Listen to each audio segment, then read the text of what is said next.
All right, Ken, it's what topic would you like to discuss today? Well, I think my journey, and a lot of it has Wardsville overtones to it. My faith background comes out of what started to be formed in Wardsville, and then it came around a lot of years later when I professed faith in Jesus Christ as my Savior at the old Wardsville United Church one Sabbath morning, and sitting in that pew. But it was all formed in Wardsville that led to that day. Stop. Your candy, is it nearly gone? Yep. Okay, right. So Yep. Sorry for interrupting. No problem. Okay. No problem. All right. Go ahead. Yeah, so I'd just like to start with that from my earliest days, I remember coming into Wardsville with my parents to go to church. I'm more like he was just coming in to go to Sunday school, but did that year after year. And that was a good foundation. And that's really where I've mentioned the name Bill Lancaster before. And he was a Sunday school teacher. A lot of those years I was going there. And the Reverend Wright was a minister at one time. But Bill Lancaster had been the Cub leader and Scout leader. So I had a lot of tutelage under Bill Lancaster. And he was a man of faith in God. And it showed in his life. He just didn't talk it, he walked it. And so I had that as an influence. And so many of the other young boys around town had that same influence from Bill Lancaster. So, I went to school down there, and even in the school at that time, we had religious education. And we had a Mennonite pastor that came in once a week to give lessons from the Bible. And that was added on to it. And then he had a summer Bible school. And we had that over at the park there, Littleton Park in Wardsville. So there was other events went on there other than baseball. But he was a man that was kind and gentle. And that showed. He came early. He came at lunch hour to before his class started at 1:30, and he came early so he could play ball with us in the summertime. And we just look forward to that because he showed he was kind of a common guy, that he was down to earth and just didn't put on a suit and talk about it. He got right down with the nitty gritty with the people of that he was ministering to. So he had a little church down on the Bothwell town line, just south of the Thames River. And he lived just into Old Nosa Township, so I knew where he lived. And so that was another foundation stone in my journey. But, going to school there in Wardsville for those 8 years, and then moving on to high school in Glencoe. And really, I went full circle because my life more like started right on the same site that Margaret and George Ward had their first digs down there. That's where my mom and dad lived right after my dad got out of the military in June of 43, and I was born the next April. So I think I had my roots right there in Wardsville. And then I was born in Glencoe, so I've got connections around the area and knew a lot of people in Glencoe. And then when I went back to high school, I got to know a lot more of the young people that were starting school the same time and above me. And it was a real change to hit that high school after being in Wardsville Public School, where, the whole school more like might have been 60 people. And when I started high school in Glencoe, it was, I think there was about 500 at that time. It was a busy time in high school life. So it was a big change. And then I remember just in the summer of 58, before I started school, just having nightmares about not being able to find my locker. I knew we had lockers, and I had, this was beyond me, but it worked out anyway, and you had to change classes. You just didn't sit in the same desk. So when I was there, a part of the Ontario Education Act called for morning devotions and scripture reading. So I was instilled in that during my high school years. Going through my high school years, I was still had a lot of connection with Wardsville. We just lived outside of Wardsville, and I was down there all the time. That I think I've mentioned too before about some of the old boys, some of the characters that were there at that time. But I remember going down and sitting on not apple crates, but on pop cases down in front of my Uncle Earl Harvey's garage in Wardsville when I think he leased it from Don Nesbitt. But used to sit around there and listen to the older fellows tell stories and have a pop out of the cooler where you had the ice water in there, and you had to take the Coke bottle and run it down the channel and put the money in and pop it out. But that was a formation in my life too, the steps along the way. Then, I got thinking of the latter years of high school, what was I going to do? And I thought of a military career at one time. A friend of mine from Newbury here, he just finished, I think he was just in grade 10, and as soon as he turned 16, he joined the Canadian Army. And so I thought, well, maybe I'll do that, but I'm going to get a few more years of education first. And I saw myself in a uniform at that time, but it didn't materialize. And a few years later, I got out of high school, had a few years before I was turning 21, of course, and I thought, I think a police life is for me. And when I turned 18, I tried joining the RCMP, and I got all the way through everything in there except the last psychological exam. And it was before an inspector, and he got me a little riled up about Shakespeare. Studying Shakespeare, and I had poor marks in English literature. And I said I couldn't understand a word the man wrote. So I didn't get my ticket to Regina for training out there. So I just worked in garages and I worked on farms. I did various things, and as soon as I turned 21, which would be 61 years ago now, and I put in my application for the OPP, and by August I had my letter back, report to Toronto for training. In October of 65, I was in Toronto taking police training. But the sad thing was, over some of those years, my latter years there before I joined the OPP, I kind of got off of the track from my spiritual roots that had nurtured in me. And so I kind of fell away a little bit, or quite a lot actually. And I got on the OPP and went to London Detachment and spent, it was almost 10 years in London. And then I got a compassionate transfer back to Glencoe Detachment when my dad was injured in a farm accident. So my mother needed more help at home. So my wife and I was just getting married at that time. She consented to come down here and buy a house. So we did that, and out on Trillium Road, right across the road from where I'd spent 12 years of my early life.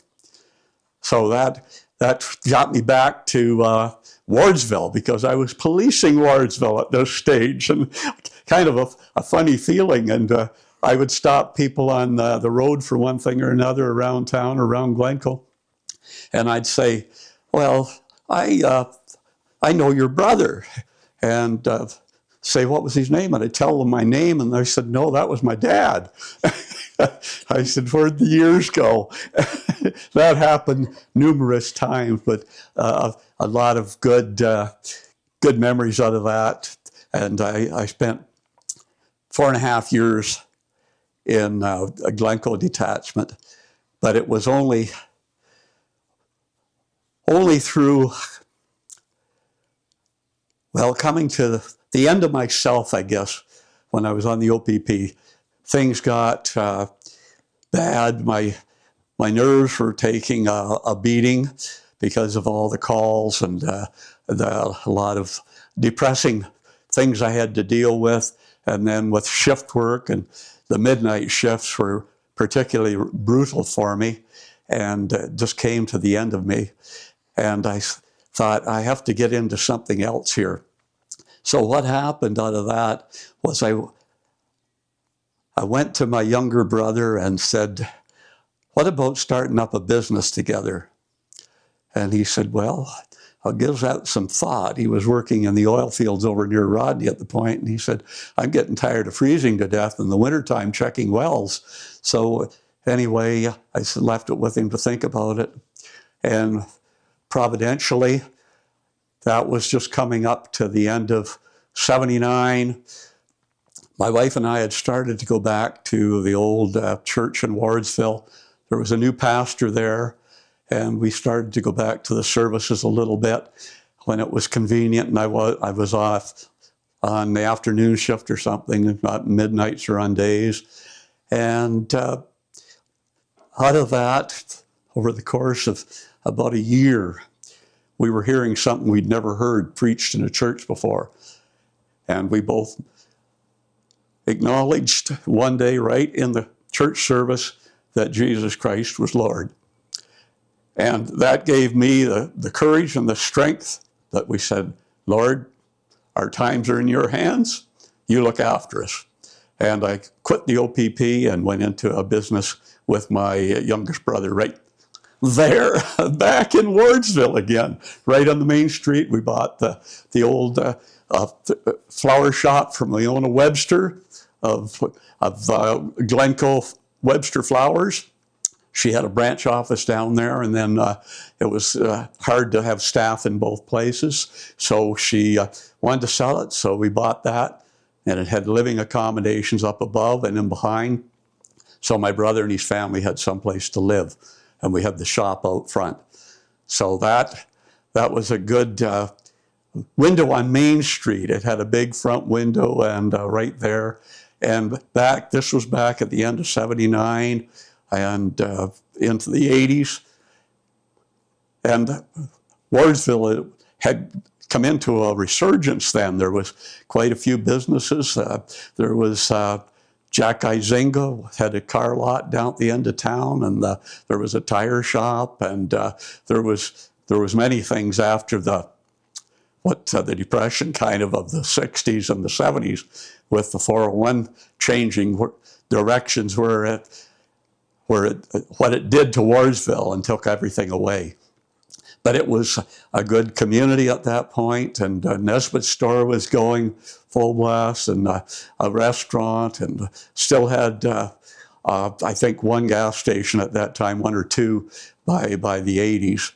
But there was a lot of people around, and there was some of the businesses were still going on there.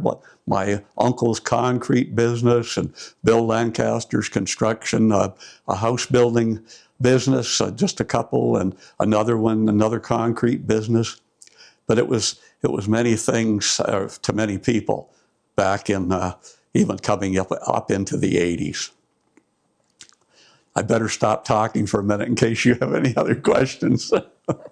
No, it's good, Ken. I'm learning so much because Bev and I didn't move into Wardsville until the 90s. So, you know. The 80s were still a gap for you. Yes. Yeah. Well, it was good. I remember Brian Nesbitt was there, and Brian was involved in Nesbitt's store. He came on after high school. He'd worked there during high school, of course, but he came on there, and I know we worked back and forth with other businesses to do advertising to get people in town, and I got to meet an awful lot of people through the upholstery business, and a lot of good people, and with my faith by that time that I was relating to people better, I think, because I'd been taught on the OPP that you have to be suspicious of everybody, ask questions, because people are prone to paint themselves in a good light.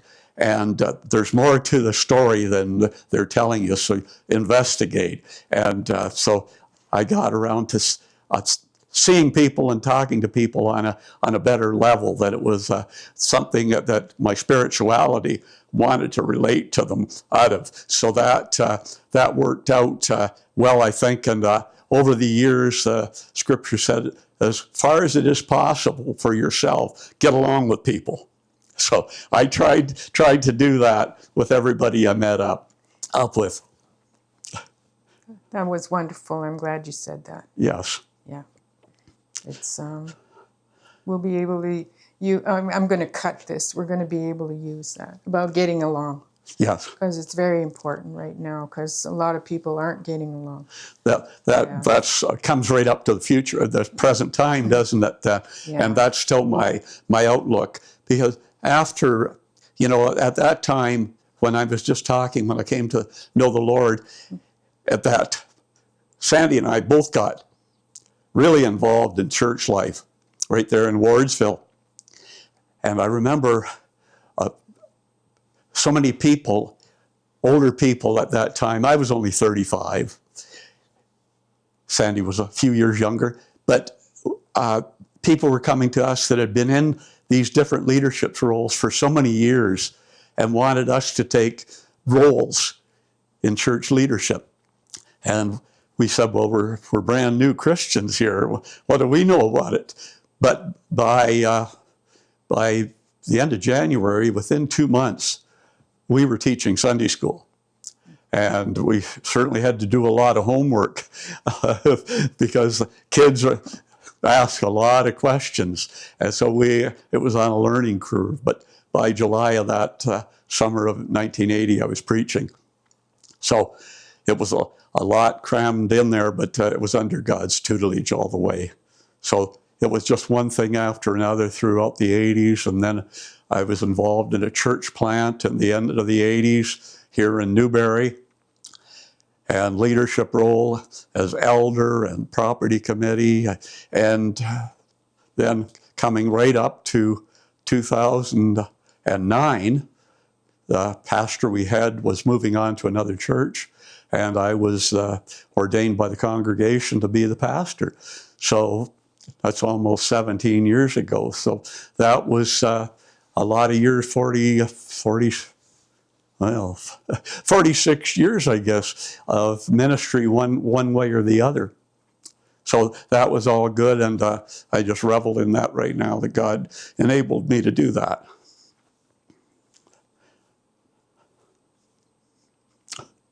You should be proud of yourself. Well, I guess if there's any pride in it, it's pride in what God has done through me and in spite of me. Yes. Yeah. He knocked off a lot of rough edges over the years. Well, at least you can have a little chuckle about it. Yes, I can, looking back and seeing all the remedial work I needed to be done. So I have a few prompts here. So the opening question was, Ken, this may be something people don't often ask, but can you share a little bit about your faith and how it shaped your life? So you really answered that question quite well. You answered, how did it shape how you see people? You answered that well. Do you think you can expand elaborate on that? Yeah. Elaborate? Yes, I could elaborate on that a little bit, because through non-jaundiced eyes, I guess you might say now, where I had preconceived ideas about a lot of people, of what they should be doing, and without knowing what their walk had been, what their trials and their tribulations were. And I think even more so after the last 2.5 years, with my wife's death in September of 2023, and then cancer, leukemia, coming up to just 2 years ago now, that I started to show symptoms of something going on. It was finally designated as leukemia. But in that, it's beyond sympathizing. I think I can empathize with people.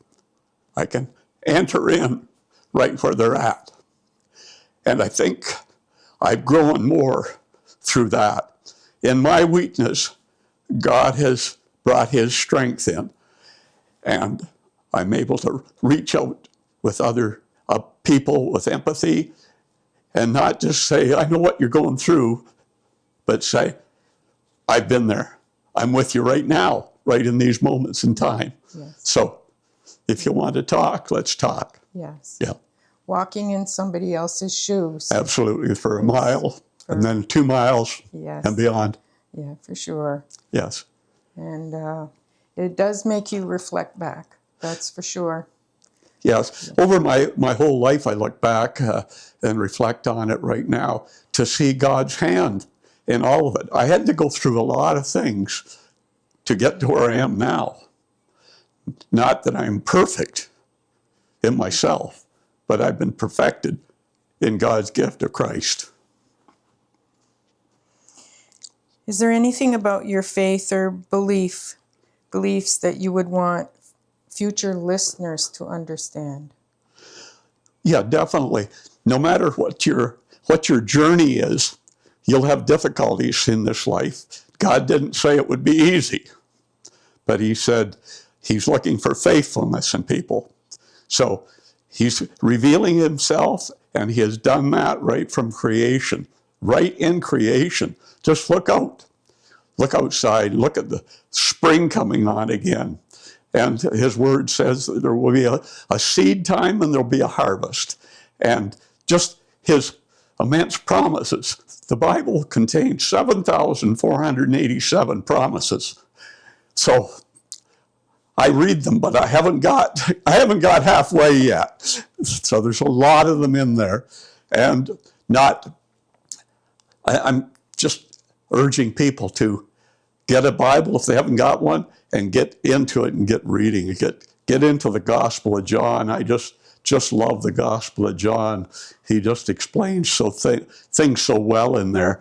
But I find without God in my life, I would be lost. There's no doubt about it. With how the world is right now, with all that we go through, and we're going through it together. Because nobody's immune to the world, the earth, the flesh, and the devil. And so we're in this together, and I would say seek his face because he's there to be found. That's great, Ken. I was apprehensive to talk about this with you today, and I think this has been a good lesson for me and for other people that will see this. Yeah, there's a lot of people that'll be seeing this, and they'll wonder where this is going and what this is about. What it's about. They won't be all where I'm at. And like your last question, what should people know? And it's to know that God means for them to have faith in him. And he makes it abundantly clear through creation. He makes it clear through the Bible. He makes it clear through people like myself, others of like faith, and the abundant life is to be found. And he's there to give it. Thanks, Ken. That was good. Good. Very good. Very good. Yeah. All right. Okay. You feel good. Yeah, thank you. I don't want to cry. Okay. Yeah, thank you for doing that. Yes. It'll likely be the last session that we do, because I'm going to go through what you said some beautiful things, so I'll be cutting them up a little bit. Yeah. Well, that's good. But I thought it was essential that I get a lot of this stuff said, because with health issues, I don't know how long I'm going to be able to sit here and talk, because my mouth is certainly dried out right now from talking. Yes. And you amalgamated the two together. Yes. It's perfect. Yeah. Perfect. Good. Okay. Yeah. All right. Well, it was all part of my life's journey. Yes. Yeah. Faith was very prominent. Yeah. Yeah. It's good. It's good. Now, do you want to stop now? Do you want to read one of your grandfathers? Yeah, if I just get lubricated here a little bit. Yep, have a drink. Yep. we've got lots of time here. I'm not stopping the recording. So How much more is on there? you've got at least half an hour, or not half an hour, but long enough. Yeah. I've got another battery here just in case. And you have a story you want to? Yes. I got a poem and then I got a story. So Okay. they don't both have to be done today. Okay, so But- you pick which one you want Yeah. to do. And I just found, excuse me, it's just my grandfather wrote it out by hand, but it goes back to Marnicky, 1919. Okay. And it was where his one daughter was born blind and deaf, Okay. and she only lived about a month. Okay. Back in November of 1919, I believe. Okay. And it's his tribute to, Okay. So you can give that reference? well, I'm going to type it up in the meantime. Okay. Because it's, Because I don't have that one in. no, it's not I in the just book. refound it. It was, I went looking for a picture of my grandmother that you were Oh, yeah. asking me about. And I found Edward's pictures. So I went in at several pictures of my grandmother Okay. and one of my grandfather, and then this story about Viola. Okay.